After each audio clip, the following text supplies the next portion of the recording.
Freddie Cowan, thank you very much for being with us today. Freddie, as hopefully most of the people who are watching will know, is, amongst other things, one of the guitarists, the actual proper guitarist for the vaccines. And I saw today that you're also a bit of a clothing guy as well. That's still ongoing? Yeah, it is. Yeah, it was an attempt to kind of stop an obsession. It's just like the mind of an addict working, as badly as ever. I thought, if I really want to be good at guitar, I've got to kind of get rid of all my other obsessions, and I'm obsessed with clothes. So what I should do is start a clothing company, and then I have all the clothes that I want, and I won't ever have to think about it again. And 6 years later of hard work, I can see how wrong that initial idea was. That's a beautiful thing. So you started a clothing company so you didn't have to think about clothes anymore. I mean, yeah, we were making an album. We were making English Graffiti, and Justin and I were living in Manhattan, and I don't know why clothes just for me are such a. There's some people like buying cars, or they like buying. I mean, whatever it is, but clothes. Like I'm obsessed. There's a British leather jacket company called Lewis Leathers, which is a motorcycle jacket company. I don't own a motorcycle. I owned one once. I gave it away. Like I got no interest really. But for some reason, I'm obsessed with leather jackets and obsessed with clothes. But I thought, this is really distracting. Like, I don't want to be distracted by anything. And I can't stop thinking about what I'm going to wear, or, what am I going to wear when we go to the studio, or what. So, yeah, I just thought, I'm going to make a uniform. I'm going to make trousers and a shirt that I'm going to wear day in, day out. And that way, I'm going to become a brilliant guitar player. I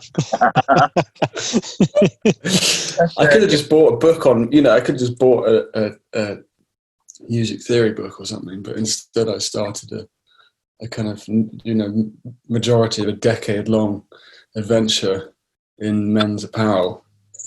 That's a circuitous route to guitar herohood, but an interesting route. It's a different face of the mountain, I think, than probably anyone else has attempted. Yeah, I mean, but I'm not drawing comparison here at all, but I was watching this Santana interview it was an interview with Carlos Santana, talking about Miles Davis, who was famously obsessed with his clothes. And he was like, when he would do a concert, he'd say, how do I look? How do I look?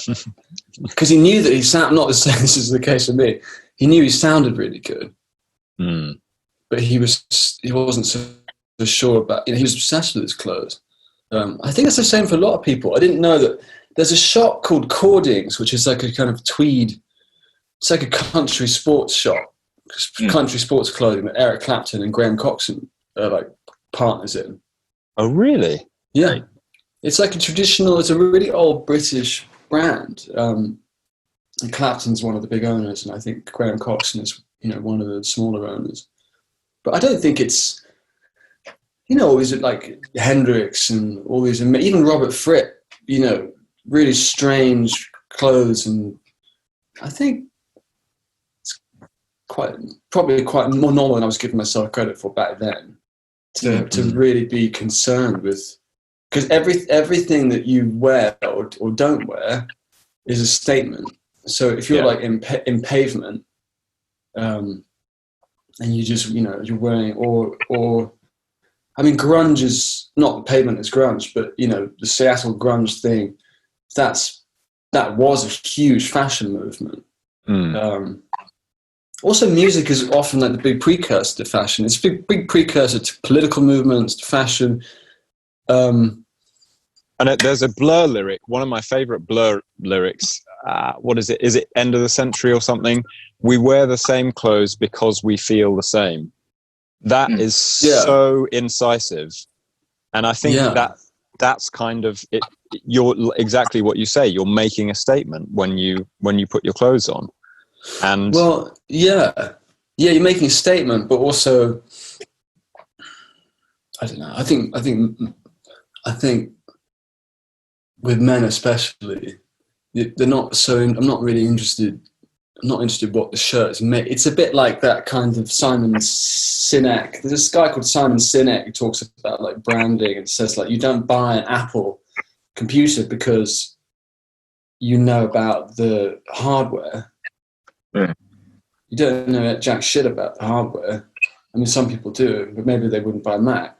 But what you do is you're buying the idea. You're buying the idea that this is a creative tool that Apple think differently. Like that's their advertising, slogan was think differently. It wasn't like this is the new Apple and it has whatever RAM and it has this and it has that and the battery life is this. Like no one gives a shit. It's like, so the same thing with clothing. It's not that the shirt is made out of this or it's, and that stuff's interesting.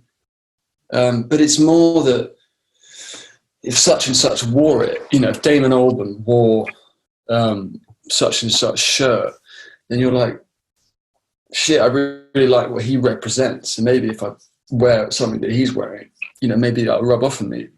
But it's not because he's like, it's never that it represents that he has a good eye for fashion. It represents that he's a prolific artist or that he's got good attitude or that he's got good, output. And that, I think, is the really attractive aspect, like subliminal attractive aspect about stuff in general, but maybe clothes in particular, because it's such an easy, it's a real, I don't know. Maybe it'd be different if sports cars were £30 or £40 or something. Yeah, definitely. But brands. And like, I think you buy into a brand, and it's that kind of that. Also, there's that trust within that sort of thing. Do you know what I mean? So it's like if you. Totally. I mean, I've bored Steve with this loads, but if you look at a brand, like going back to the motorbike thing, like Ducati, which they build really high-end super bikes, which are, tens of thousands of pounds. Not everybody can afford that, but then but lots of people want to be a part of it because they've got their whole race scene. They've got lots going on, and it's a really cool kind of brand. And then they were the first ones, I think, that released that kind of naked bike idea. So the Monster, which was then affordable, which all these other people could kind of come in and sort of join. But also, one of the biggest things that they sell is their merch. It's just like T-shirts, everything with Ducati on it. And they have a thing called the Ducatista, which is their kind of Ducati family, and they have huge events and like concerts and all that kind of stuff. I mean, obviously not now, but it does bring people together, and that's people that like bikes, Yeah, that's exactly it. That's like the branding exercise. So if you're like Chanel. This is quite funny. People who listen to this like, what the fuck are we talking about? Yeah, Chanel. If you're Chanel, you lose all your money on the catwalk. I'm going to tie this up really quick because I'm boring myself here. You lose your money on the catwalk, but what you'll make your money on is sunglasses and fragrances and stuff like that. Because, but you have to do the couture. You have to do catwalk. You have to do that stuff in order that. This pair of glasses, which cost you £2 to manufacture or less, that you can justify selling them for £300. Or this bottle of perfume, which is probably less than £1, but you can justify to sell it for £100 because it's a club. You're creating a club. And also with those couture, that end of their output, you're managing expectations of cost and value and pricing Because if you're going to spend £10,000 on a dress, then suddenly, oh, really? I can buy a bottle of perfume for £100. That's a bargain. Exactly. Regardless of it's the the fact cheap that seats. it costs. Exactly. Yeah, but it's a price of admission to the club, as you're saying. Yeah, but then the interesting thing, I guess, is why do people feel like they need to belong to that club? Mm. And so and that, I think, lockdown's been super interesting for me in that respect, because before lockdown happened, I was so busy. The Vaccines made an album last year. It's not coming out until next year. That was always the plan. Oh, it wasn't supposed to come out in 2020? No. So it didn't get bumped because of lockdown? No, we just wanted to take a year off because we never... I mean, from the band's perspective, we just feel like we've been irritating people. Like we don't want to keep playing festivals and keep touring. And I'm so glad that we made that decision, because we recorded the album in 30. We did, I think it was 14 songs in 13 days, or no, it was 13 songs in 12 days. We did. And we worked flat out for the whole trip. And we went to Texas and we recorded at Sonic Ranch, which is absolutely one of the coolest places I've ever been to. The guy that started it, his name's Tony. And there's a kind of the folklore about Tony is that he was the inspiration for Bill from Kill Bill. Ah. And Tarantino had stayed on the ranch, and he looks like Bill. And he's a kind of kung fu fighting, gun shooting Texan. He's in his 70s, but he looks like he's in his 50s. Just a complete unique guy. He's had more speeding tickets than anyone in American history, by his admission. And he started, it's really crazy. He started the ranch as a recording studio after his, I won't go into details on this stuff because it's not my business, but basically he grew up on the ranch, and then because the ranch is on the Mexican-American border, through certain dealings with the Mexican drug cartels, like certain events transpired. And in the wake of those events, in a successful attempt to manifest kind of some positivity into the ranch and into his life, he turned it into a pecan farm. Ah. So it was going to be a cattle farm, but he turned it into a pecan farm. He's a very smart, very shrewd guy. And if you look at it from an aerial view, it's like seeing kind of hair plugs, like hair transplant. It's like perfect rows of pecan trees, acres and acres and acres of them.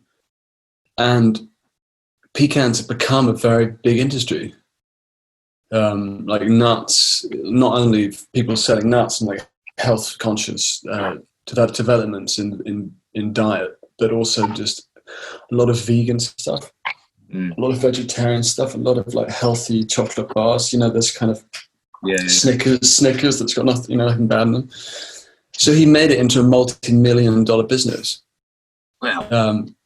But his passion is the recording studio. So I think he has 7 recording studios on the ranch, and they're all operational at different times with different bands. Or I know Bon Iver was there before we were, and he had the whole thing. Yeah. He was working with choreographer and one, and he had all these different people set up. And it's just an unbelievable, and his whole philosophy is that everything that you see when you're at the ranch should be a reflection back to you of the creative process. So even the ceiling are covered with fabric. He's gone to Paris to buy all this like special fabric that is kind of like psychedelic silk, and all the walls and all the lighting and everything. So we just get up in the morning. We were staying down by one of the other studios. We had like a little We had like a motorbike that someone had bought off Amazon as a joke. You can literally buy a motorcycle off Amazon in Texas. It just came in a box. It was something that Dave Sitek, the producer, bought as a joke for Daniel. So Daniel Ladinsky is the producer. I think that's the story that Dave Sitek bought it. So you go out for breakfast, and then you start at 12, and we finished at midnight, and we did that for 12 days. But yeah, so the album happened quicker than we expected it. Was that because all of your clothes didn't have to be decided in the morning? That's right. Exactly. It finally worked out. Only took 6 years, but I mean, from here on in, it's a breeze, isn't it? You had all that front end effort, and now forevermore, you don't have to think about what you're going to wear to the studio. Except I'm wearing Carhartt right now. That's the thing about the like addictive personality, is that if you can get it, if it's easy, then you probably want something else. Yeah.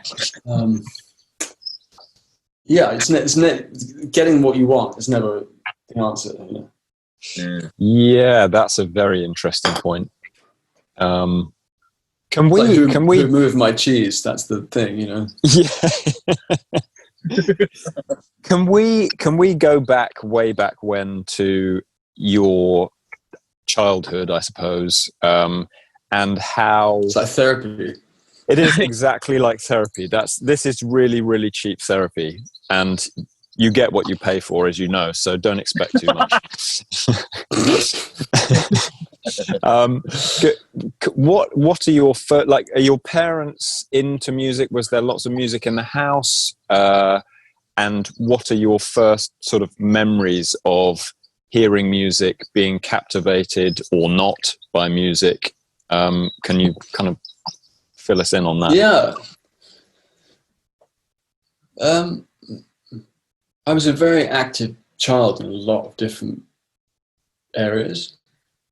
Burning things.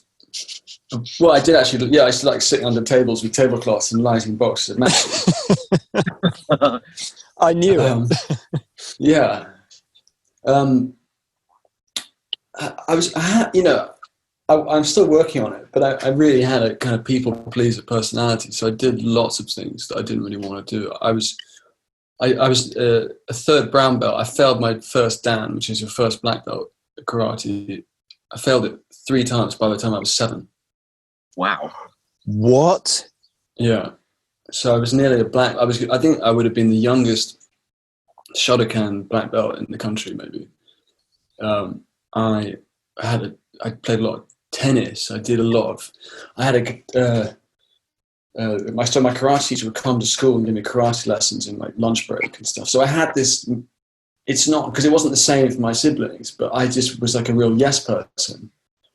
And I guess guitar was one of those things, but it just seemed different to me. I didn't really need that much encouragement, although I was definitely probably a bit of a show off. I don't know. I learned really, really simple things to begin with. The first song I ever played in the concert was the John Barry James Bond theme. Classic. Yeah, but my dad has really good music taste. I mean, last night I sent him music all the time. Like I sent him George Benson quartet doing Summertime. That's like his kind of thing. Or he loves Black Sabbath, Led Zeppelin, Jimi Hendrix, the kind of, I want to say the kind of Muscle Shoals stuff that, he has good music taste.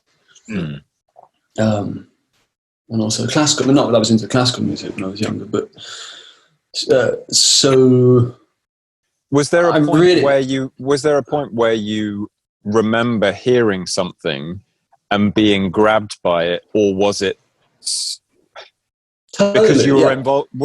Was it you were involved in so many different things? And if I'm interpreting what you're saying correctly, you were kind of offered the opportunity to do something, and you thought, well, they want me to do this, so I better say yes. So you're doing all of these things, And guitar was just one of them, and then it kind of overtook other things. Yeah, it wasn't really like that. I remember getting a karate book from my sensei that I was reading, and one of the opening pages said that I realized that karate had become my life. This was this guy writing about his experience, and I just remember crying my eyes out, thinking, I don't want that. It's not what I want. But, you know, I used to have like Little Wing, Jimi Hendrix. That was my alarm clock from the age of 7. So I had the CD player, and the first song would, you know, would start as your alarm clock. And that was there's a real opposite there, because that was a very, very strong, as strong as music is to me now in the strongest sense, a strong emotional connection to music. And before I could really articulate it, you know, I knew how deep or infinitely deep and how important that music was. But it wasn't really until I went to, and I got the music prize at my prep school. It was really funny. This is a really, like, no one really knows this story, but, you know, one of the really defining moments of me playing guitar, and this is really weird, was actually Luke Pritchard from the Kooks.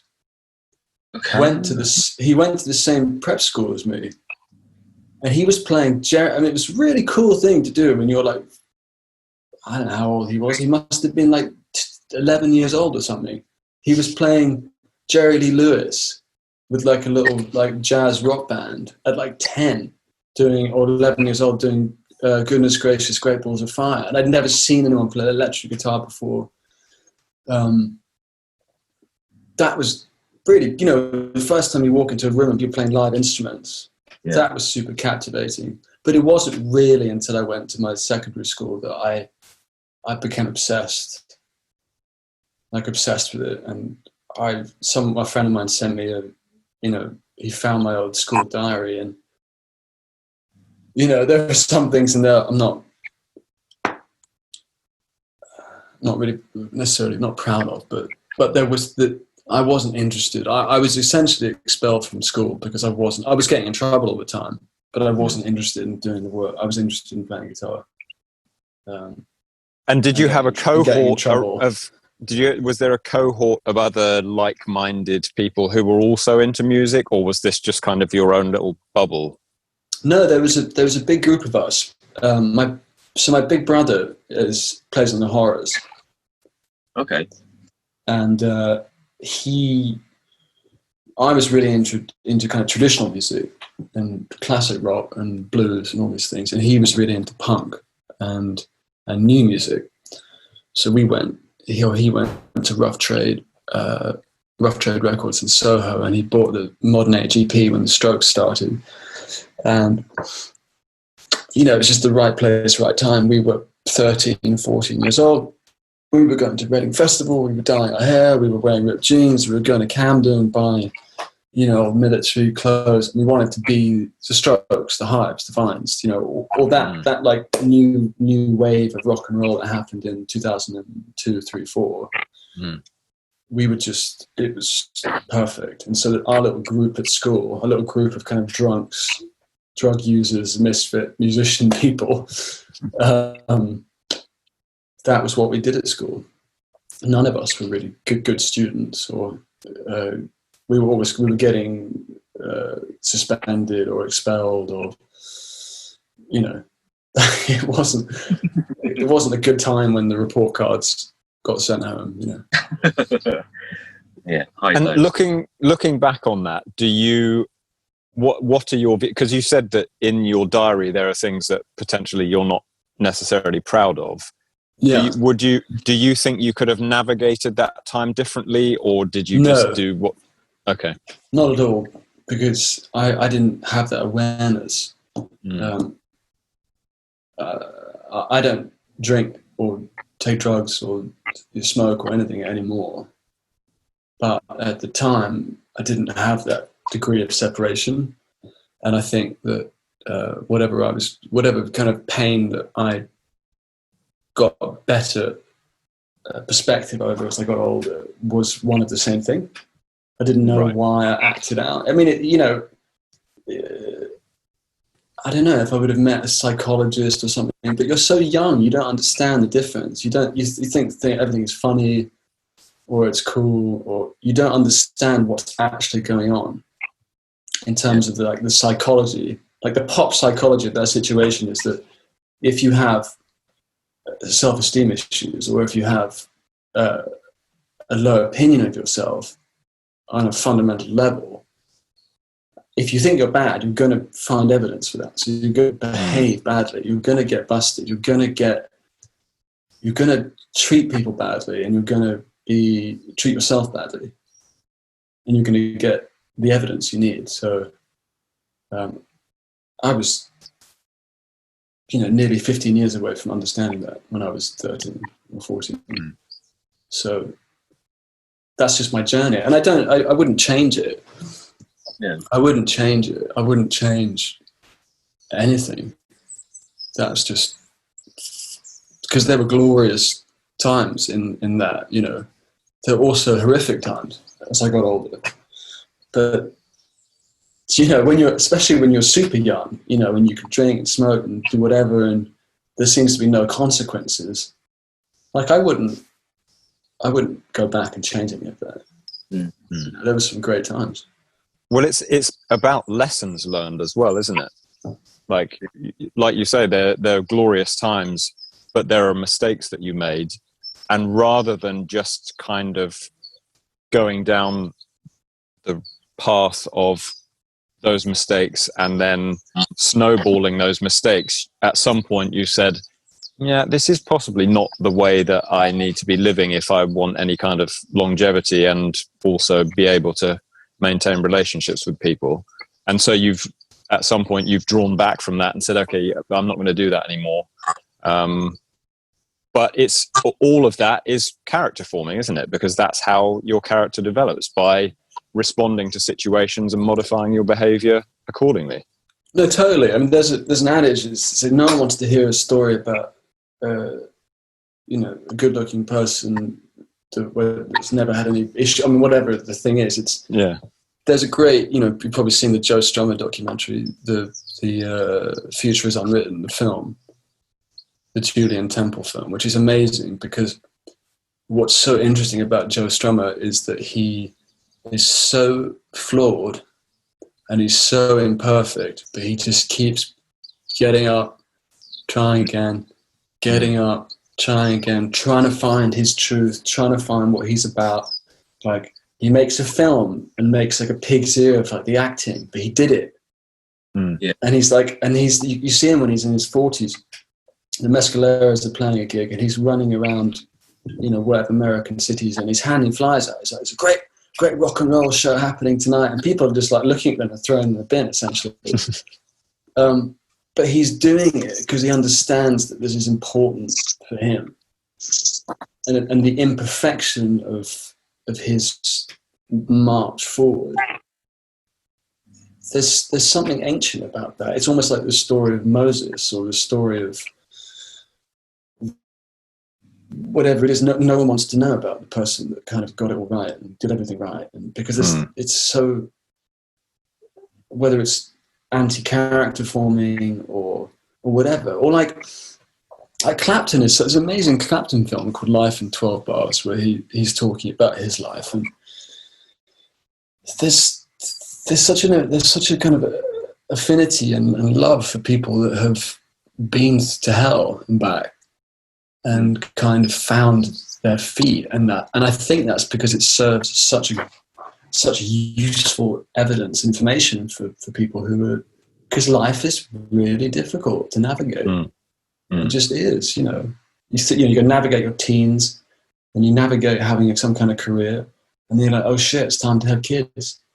And then you got to navigate that, and your whole life has changed. You're probably just getting on your feet in terms of having things organized and together and to like knowing how to run things. But you're like, this isn't what it's about. It's not about having things sorted and calm. It's like, all right, now I'm at the point where I'm just about balance. Now I need to do something that's going to put me at my fucking disruptive limit. Yeah. Yeah.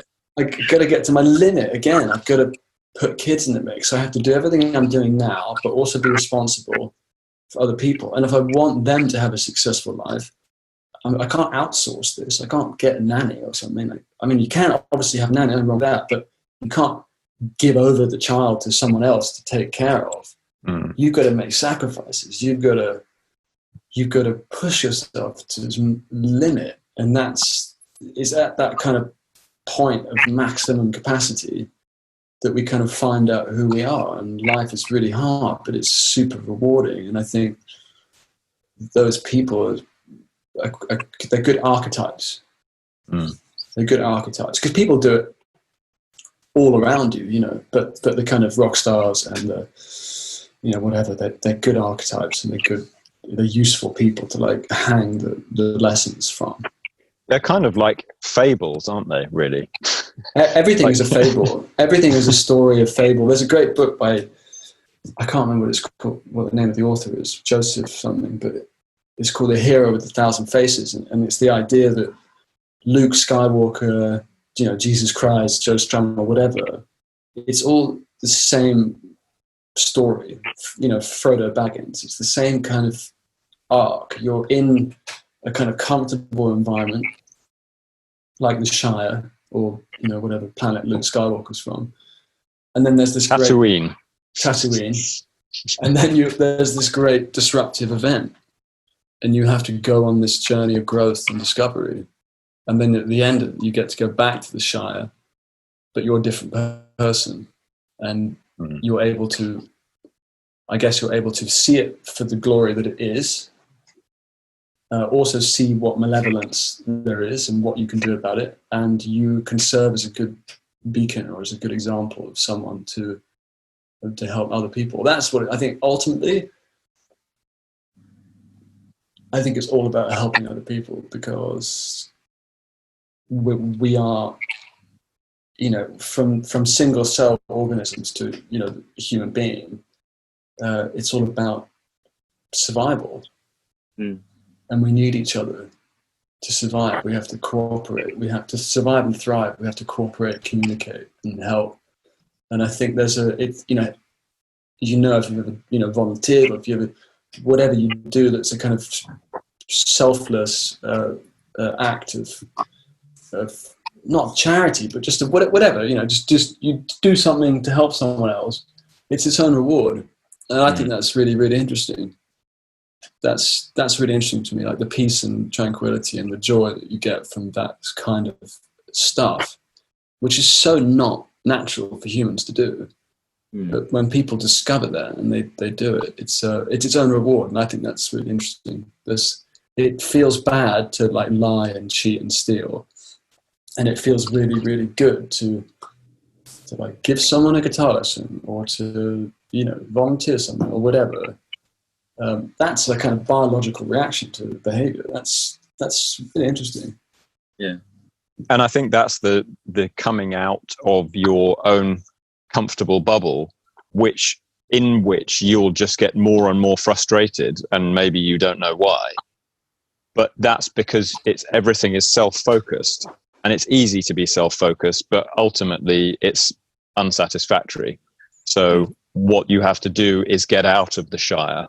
So don't stay in your own self-focused bubble, but turn outward physically, maybe, or psychologically, or whatever it is, and go and do something for someone else. Get involved in doing something positive, which isn't self-focused. Doing self-focused positive stuff is fantastic, is wonderful. But like you say, there's a level of kind of peace and satisfaction that you get from selflessly giving to other people, which is you can't get that from self-focused activity. Yeah, but then you have to what I've been thinking about recently is if you redefine self-focused activity. So if traditionally something that is self-focused and positive is going to the gym, for example, it's like, if it isn't nourishing for your soul, then is it a positive thing to do? I mean, yes, we need to exercise and do these things, but I mean, maybe I'm hoping, for example, with myself, that those acts of, I don't know if people are listening on without, but I'm doing the bunny ears, you know, the selflessness, the selfless act, I think becomes hopefully more integrated with what you perceive to be self-focused. As in, if it's that rewarding, then it is the same thing. It's not, you're not going to go and do it just to help someone else, because you get more than you give. So you start to get wise to that. Initially, I think it's so hard to switch gears. But it is interesting. It's super interesting that, you know, what used to be quite frustrating for me was, can be frustrating, is that you sometimes you feel like you can never be where you want to be. So like you're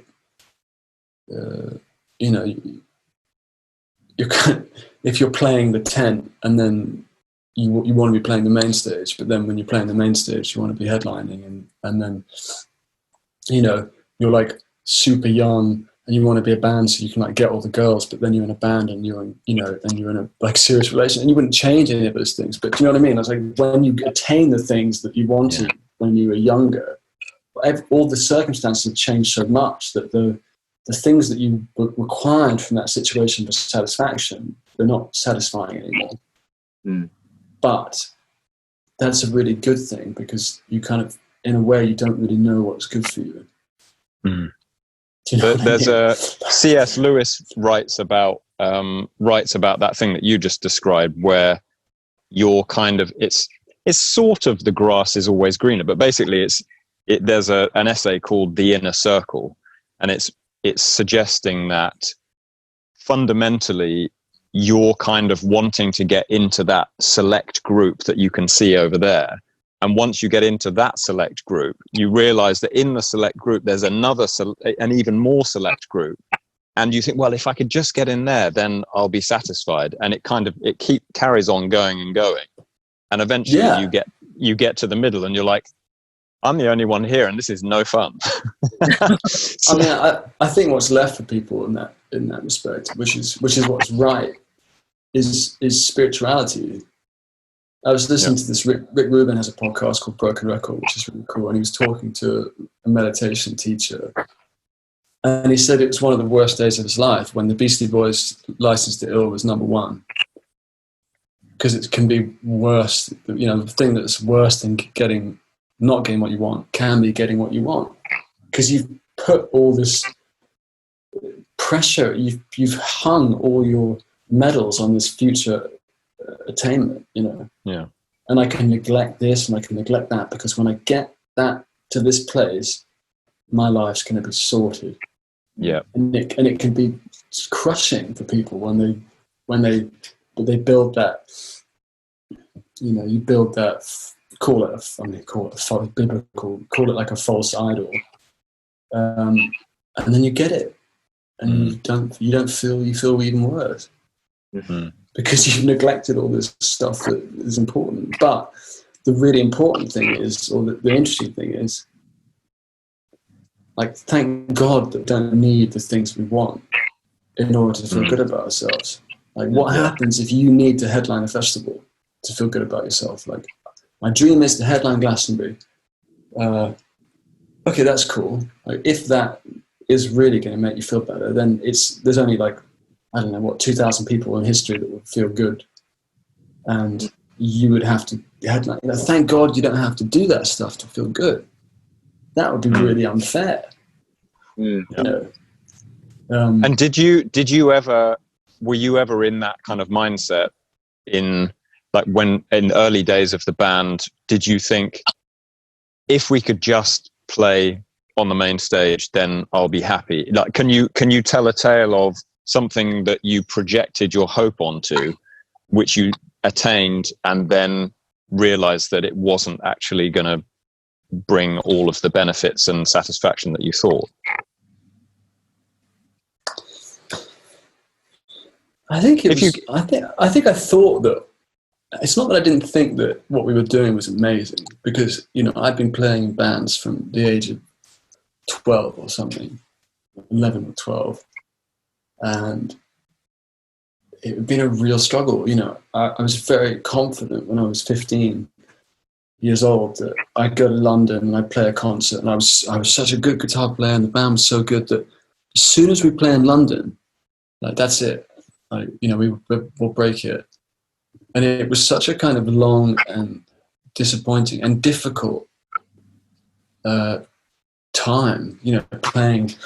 It was like 6 years of that, you know, after coming to London at 15 and just playing like empty rooms and playing these like pay-to-play gigs and playing gigs and people, other bands like loading out in front of you, and then you've kind of left with so much positivity and so much ambition, and you're getting broken down, so, you know, systematically broken down over the years. And, you know, biologically, you need to have victories. You know, you can't just exist in a world of failure, because it really gets you down. So anyway, I've been through that jungle. So when the vaccine started, it was literally, I got to the point where I'd given up on the idea of being a successful musician in my own band. I'd given up completely. So the vaccines was this kind of summer project where, you know, Justin was going to break up. You know, I'd kind of been dumped recently, and we were kind of broke, and it was like, well, fuck, let's all switch instruments, play things we haven't played before, and let's just like have some fun. You know, so I played bass, Justin played keyboards. You know, he was in a really bad place actually with this breakup he was going through. You know, stuck his head against the wall in the rehearsal, just like playing piano behind him. But really quickly, we thought there's something between the two of us that is really like, we want this, you know. And then things happened fucking quickly. So when I think the first real moment I remember was we were playing South by Southwest, so they're quite small shows, and we came back to England, and what did you expect to come out? And then it was the Isle of Wight festival, and the tent was packed. It was like 30,000+ people. I mean, you couldn't get near the tent, and those moments were fucking awesome. Like those aren't moments where I say, oh, you know, and I went out on stage and it was just fucking disappointing, because that's not the truth. It was amazing. It was amazing. I think what was interesting is that I thought that would change who I was as a person, because I'd hung so much on this stuff happening. But obviously that doesn't change who you are as a person. I mean, it does in a different way, because you get set on a different path. But just by standing on stage and playing in front of lots of people, that doesn't, like, you know, you don't get crowned with personal development or enlightenment or anything, or self-esteem. You don't get self-esteem by playing in front of lots of people. Not at all. So I think maybe that was the big interesting thing, was that as the career kind of got bigger and bigger, the personal development just kind of stagnated or got worse and worse. And so, to like answer your question, one of the moments I felt really like, in hindsight, was we were touring with the Arctic Monkeys in America on our first album. And, you know, Arctic Monkeys, they're like a British institution. It was an amazing thing to go and do. But and they'd invited us into the dressing room, and they were playing dice, like gambling. And they have a really good time on tour. Like, they're just like ripping it up on tour. And I just wanted to leave. You know, they'd invited us into the circle, like you talked about, and I was like, this is stupid. I don't want to be here. Like, and I just, you know, you freeze up and you don't feel like you belong. So I guess that's, I don't want to use the word curse, but that's the kind of thing about not having that personal development, is that you can be in that circle. You can be exactly where you dreamt of being, but you can't, unless you have that inner stability, something in you will take you out of it. You won't want to be there. You won't feel like you belong there. You know, they must be like has-beens. If, do you know what I mean? It's like the real like arty monkeys in the situation wouldn't want to hang out with me or whatever. Yeah. So they must not be as cool as I thought they were because they want to hang out with me. Exactly. It's the Groucho Marx thing. The Groucho Marx. That's exactly right. Yeah. And Alan Moulder and I have this kind of. It's not that we don't like going to, and actually Matt and I have both had this discussion about what a drag it is going to gigs, and it's not like being at the gig and being in the gig environment is awesome, but getting there and getting home is a massive drag. And something Alan Moulder said to me once was like bang on, and I don't know whether it's his own quote or whether he's ripped it from someone else, but he said, "You never come out of an after show party feeling better about yourself." Which is, it's interesting. And the more you think about that, it's basically speaking to what you just said. Like, I'm here and like everyone is crawling all over the person who was on stage, or even if they're not, like, I'm here. Well, how am I here? Like, I'm not legitimate. So this whole thing must not be legitimate if I'm here. Exactly. So you chase yourself out of the after party. Yeah. I did it again. We went to Mexico City. I was living in Mexico City last year for a couple of months with my partner, which was amazing experience. And the Arctics were playing Foro Sol, which is the Formula One stadium. Like, it's the biggest gig they've ever done. Wow. And their assistant was like, "Yeah, come. We're going to the Four Seasons afterwards." And I could stay for like 15 minutes. You know, because from my perspective about me, it's like, this has to be all about me or it's nothing to do with me. And the reality is that like, it's neither. You know, there's lots of people there I know, even if I don't know anyone there. I'm there with my fiance, like, you're in the Four Seasons. There's nothing bad about this situation, but like, maybe it's like that in the Groucho Club, or like that after show is a really good analogy, because you've already been elected a special member in order to be invited in a circle. But when you're in there, maybe the kind of democracy of it, I don't know, you kind of want to be the thing. And if you're not, it's like, oh fuck, like, I'm not doing this right or something. I better get out of here because I don't belong here.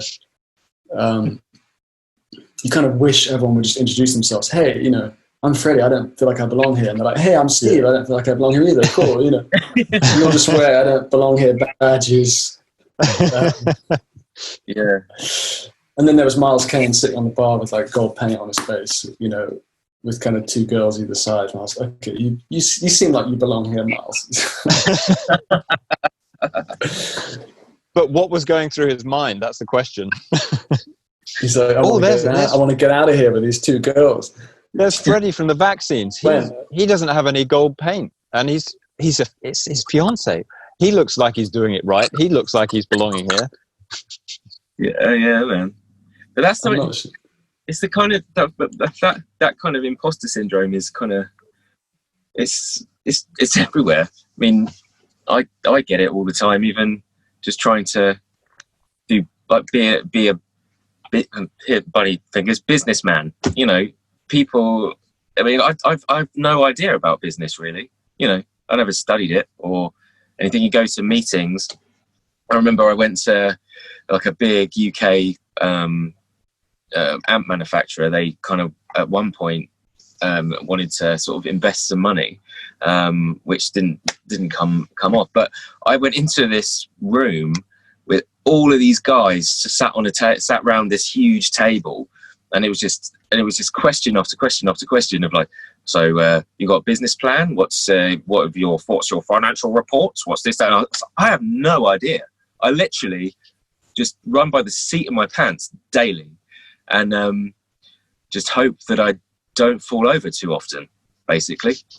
You know, and it's and then you've got the other aspect of that whole, like, being in that kind of party environment, and it's like, well, if I'm thinking what he's thinking, but you're never gonna that whole thinking what other people are thinking. Do you know what I mean? And it totally, and that never goes well, I don't think.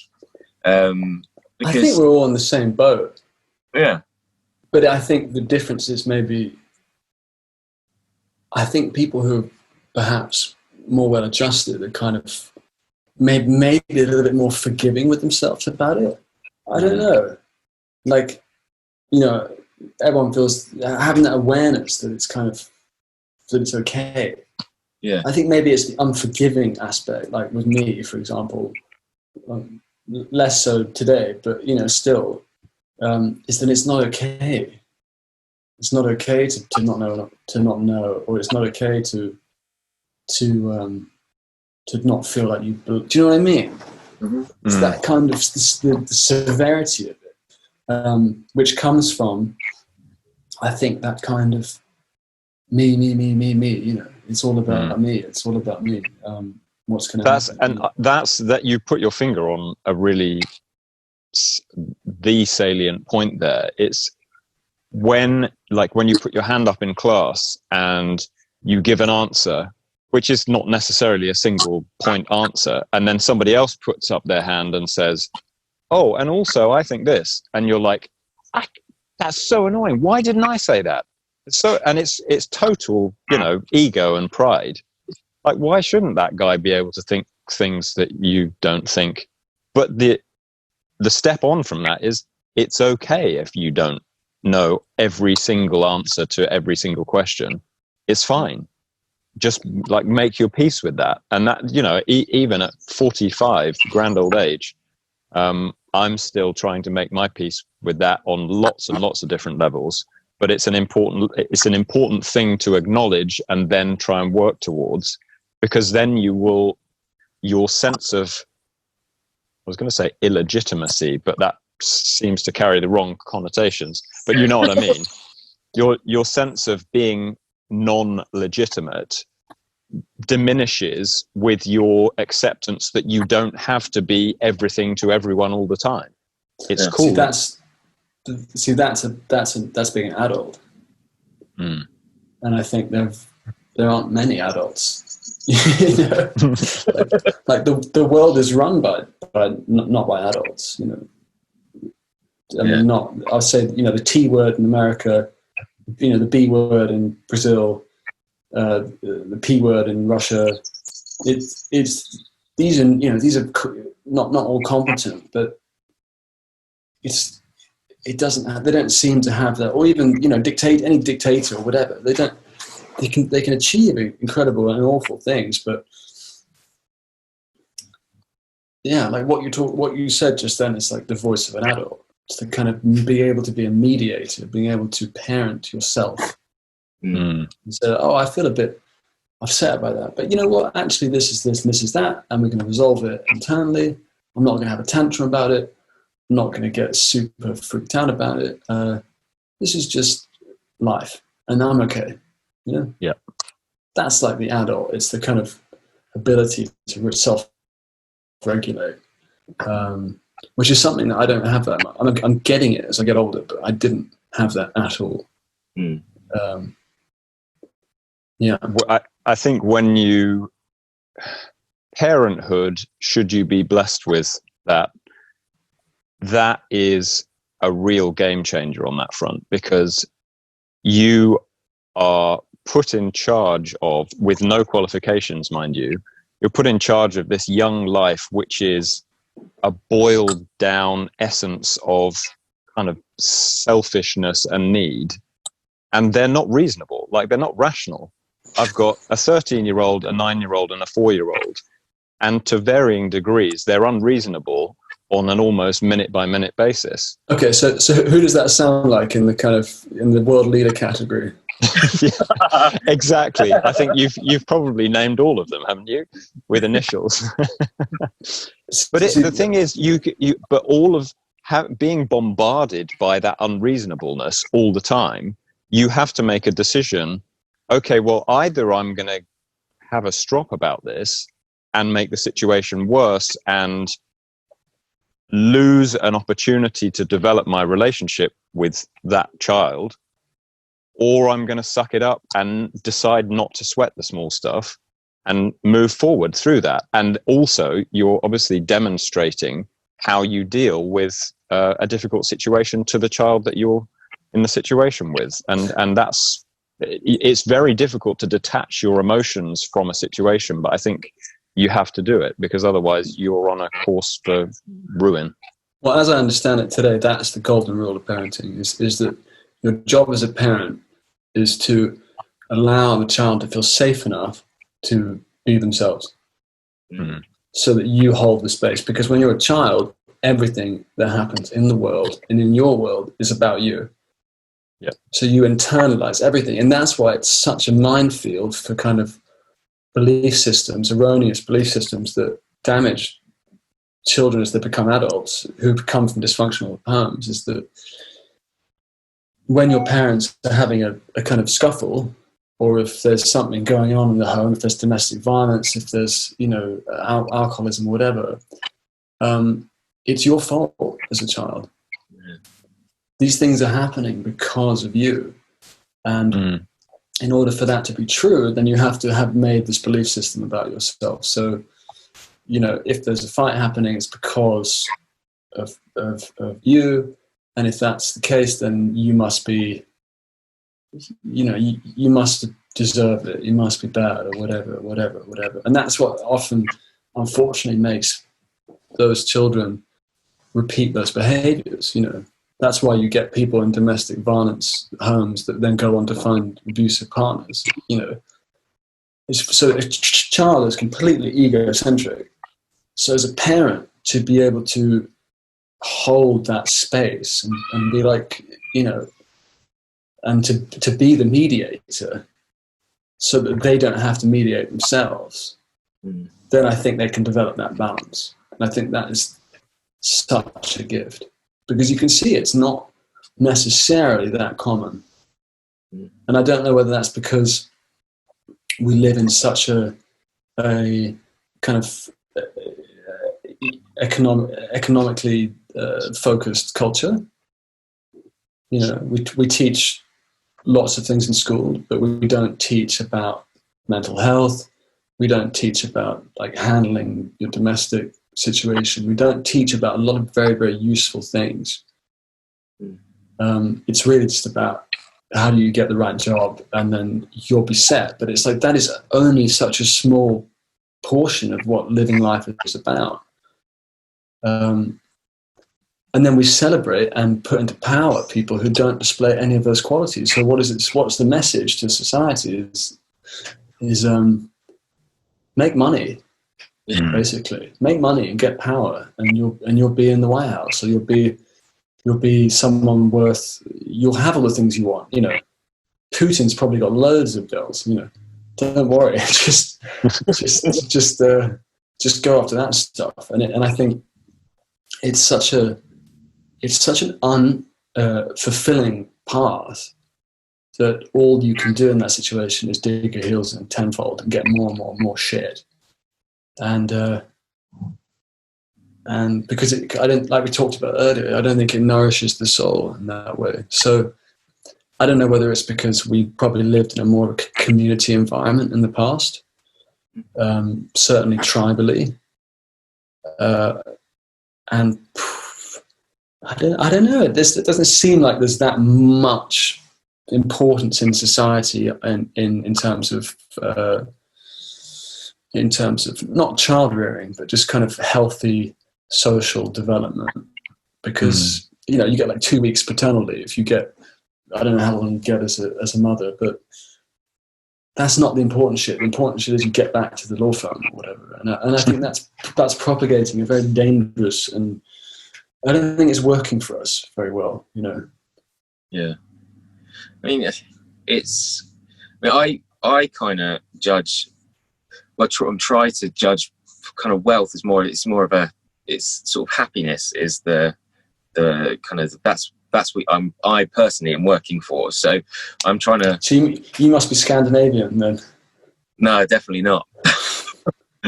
It's just I'm trying to get myself set so that, you know, I can spend more time with my kids, or can do certain things that make me happy, you know, and the people around me happy. I mean, I'm lucky enough to have a job that I really enjoy, and to be honest, would most probably be doing this anyway, even if I did work in a law firm, and then I'd do this at the weekends, you know. But I think that people, as you rightly said, people focus too much on the financial benefit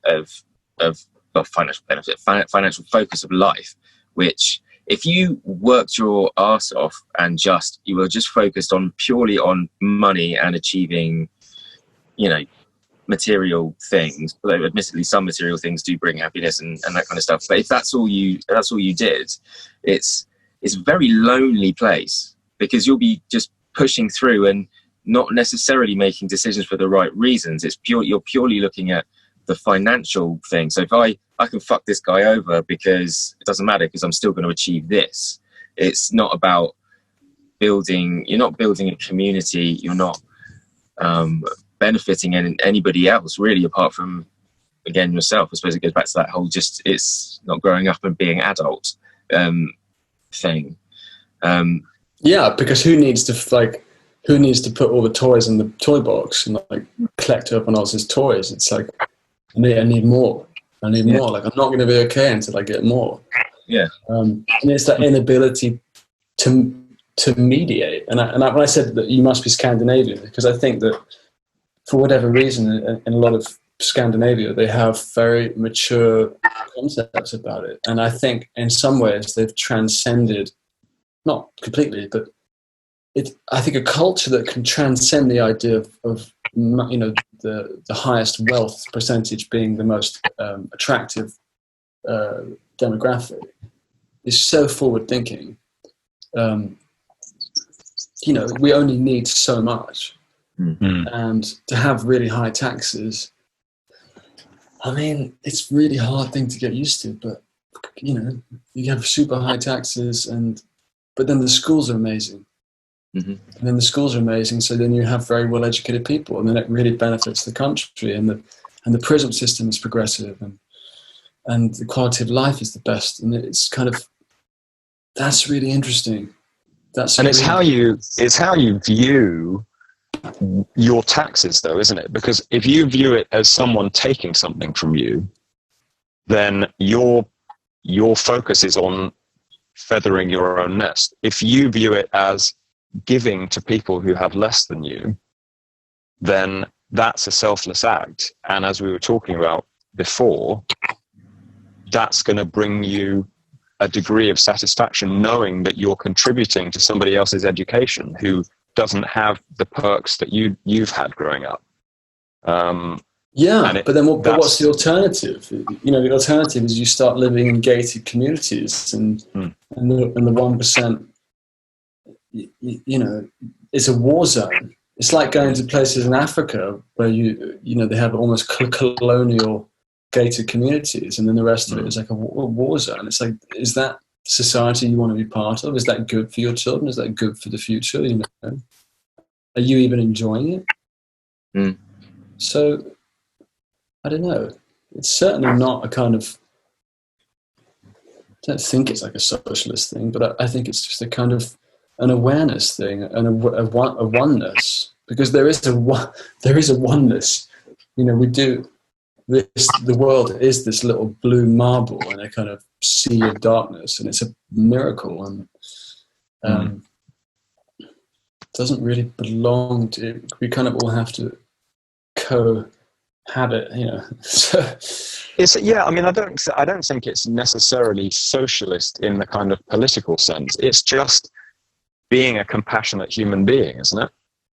Like, Swedes who are giving whatever, I don't know what the tax rates are in Scandinavia and Sweden, but I imagine some of them are a bit annoyed that they have such a high tax rate, but some of them are more egalitarian. And, you know, they're like, well, I probably don't need another yacht, or I probably don't need another car, or, you know, I could afford not to go on that round the world trip. And that money is being used for the good of those who haven't been as fortunate as I have in gathering as much stuff as I have. And that's not necessarily socialist. It's just having compassion for someone else. And I think that we have an issue in the West where we kind of isolate ourselves from each other to a degree. And I've felt less isolated during lockdown than I have for the whole time that I've lived in this town, because I go running every morning and I see people that I don't know and I say hi, and there's a kind of sense of community, and that is that's a lovely thing. I feel like I'm more rooted in the place that I'm in. I'm kind of disappeared off my point now. I can't remember what my point was. That's a really, I mean, I think that's something that's really come to light with the Black Lives Matter, not the movement, because the movement obviously isn't new, but the kind of global awareness is that there's this idea about the American dream or kind of modern capitalism, is that everyone is born onto the earth and is given the same deck of cards to play with. Yeah.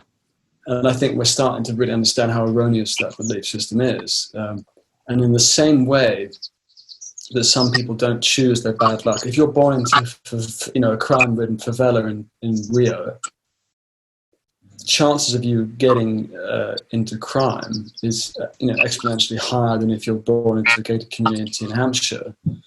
But in the same way you don't choose your bad luck, you also don't choose your good luck. You don't choose your nepotism. You don't really, to be in an environment where you meet all these great educated musicians, or you meet all these wealthy people, and that's a norm. That's not an even playing field at all. Not at all. And I think the erroneous belief system is that, no, we all came on to this world pH 0. And my decisions and the way I controlled my life is why me, this is why I am successful. This is why I have the money to pay the extra tax. And this is why I don't have to support those that don't, haven't made the same upward trajectory. But it's an erroneous belief system. Of course, you have to work hard.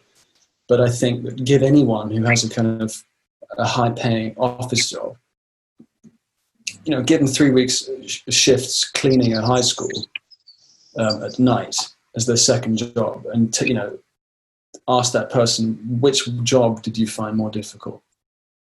Which job was more taxing? The other thing about some not that that's a menial job, cleaning, but the thing about some menial jobs is if you don't have a job that's mentally rewarding, it makes it even harder.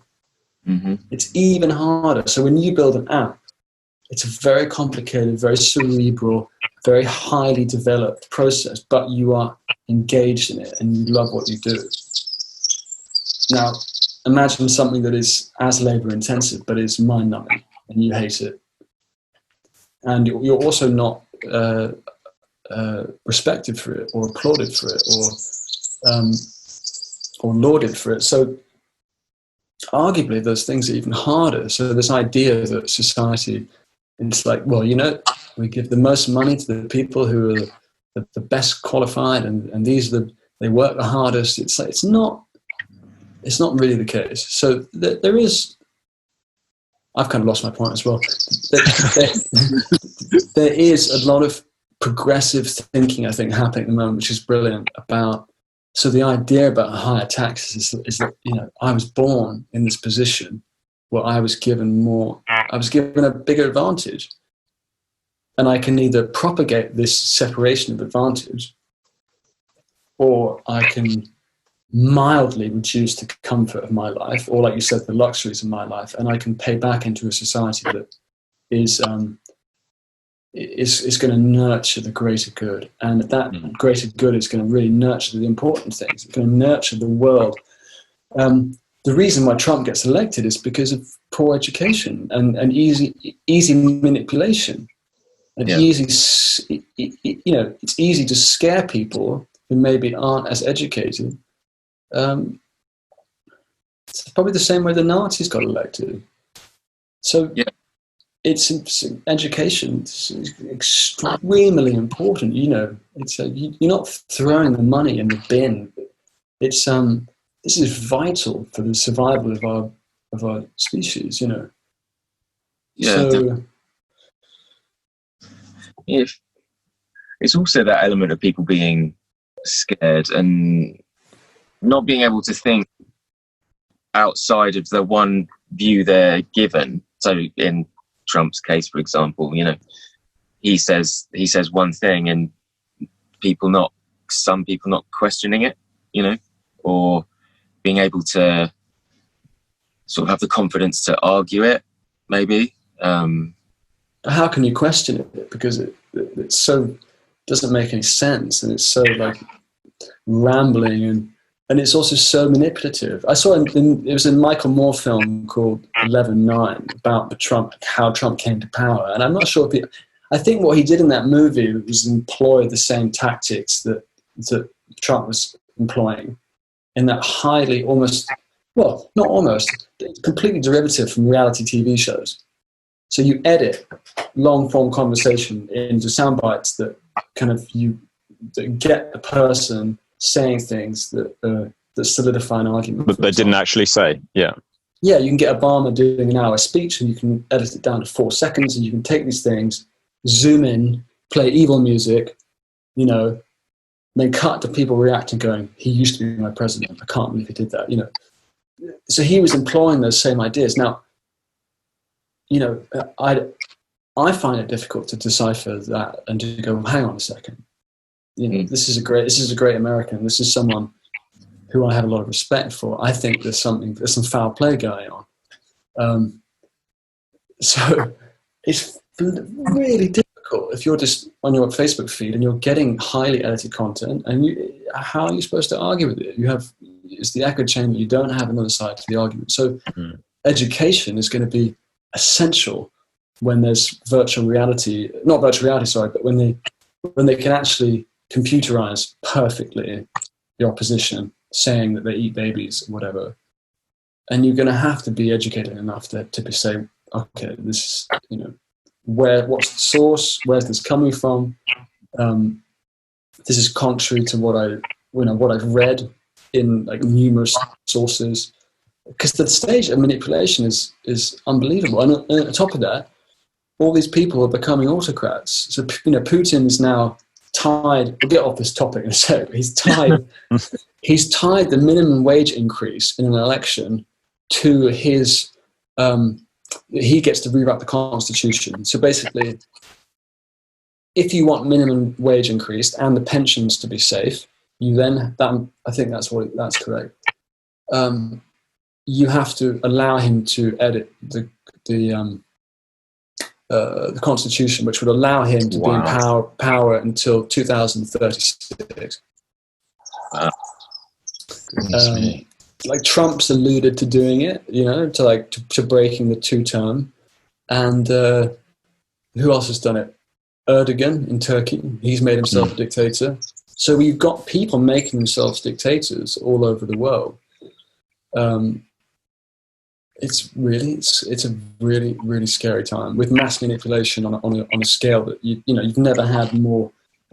I found they're incredible, and they equally have the positive impact, but also your what you see and what you hear can be completely manipulated and controlled. So the problem is that we, as social animals, we would tend to spend time with people who hold similar views and who we're not arguing with all the time.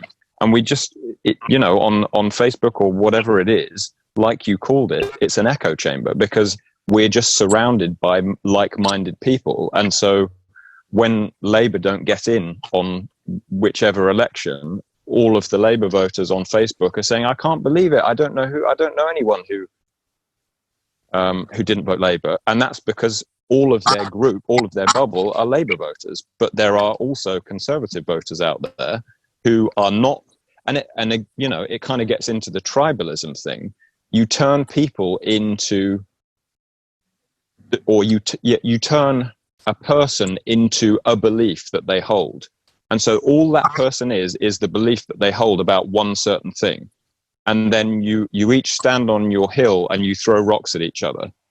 And it's pointless, because there may be, that mountain that they're standing on, there may be some common ground in there. And you need to have a conversation about that, rather than just saying, I'm right, you're wrong, let's throw rocks. But the problem is, when society is polarized, then people who have a degree of power are able to capitalize on that, because society is divided, and it's a lot easier to steer people when there's a tribal dynamic into doing what you want. And the Trump vote thing, if he just says everything that his voting base want to hear, he's going to get in.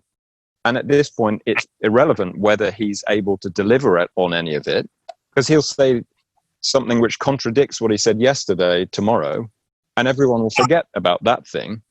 But as long as he carries on saying what people want to hear, then, he's got my vote because he's going to build this wall. Well, really? Or he's got my vote because he's going to bring jobs back to America.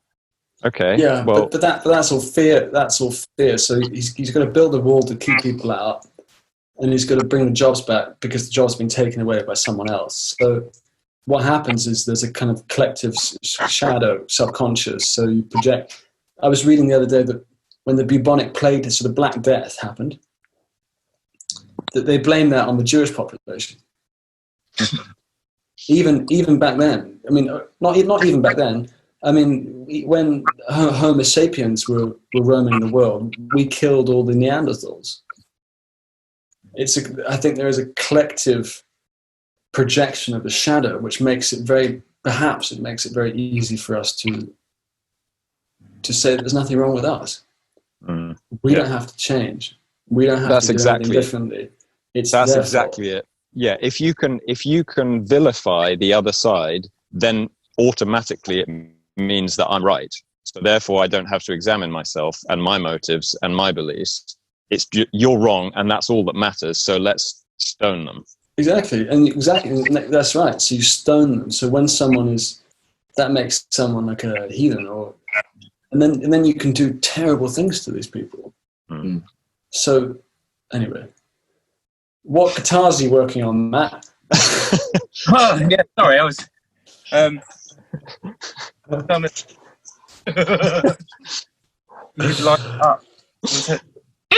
Left turn. Yeah. Handbrake turn. Handbrake, yeah. So I can't try. Although weirdly, we are coming to the end of the amount of recording we can do. But I think it's been very good. Yeah, no, it's great to talk to you guys. Yeah, man. Maybe we'll have to do another one, I think, because this could have gone on for another 4 hours, I think. Yeah, definitely. Yeah, it was really, really cool. Really, really cool. And lovely to meet you, man. Yeah, I know. I look forward. You guys still based in Acton? Yes. Mm-hmm. Yeah. Fabulous. Yeah, I heard great things about your guitars from my friend Matt. I can't even say his surname. Not Tagliatelle, obviously. He is of Italian origin. Matt, who works from 1975. Oh, yeah. Matt Tag. Or Tag. Matt Tag, yeah. He just contraction rather than pronounce the whole name. Yeah, that's what he's on our system. That's what he's known as. But yeah, he's super nice guy. But yeah, I mean, when we're all allowed to venture out safely again, unlike Bournemouth Beach, we just pop on over and we can have a chat. Yeah, no, I'd love that. Do you guys share the same? You're neighbours, are you? We are, yeah. Same unit. Mm-hmm. Same unit. Nice. Yeah. Do they still make the gold records in that unit? They do. Yeah. So I can buy another gold record. Yeah. Just buy them. Don't own them. Just buy them. I've got 7 and I haven't even released any.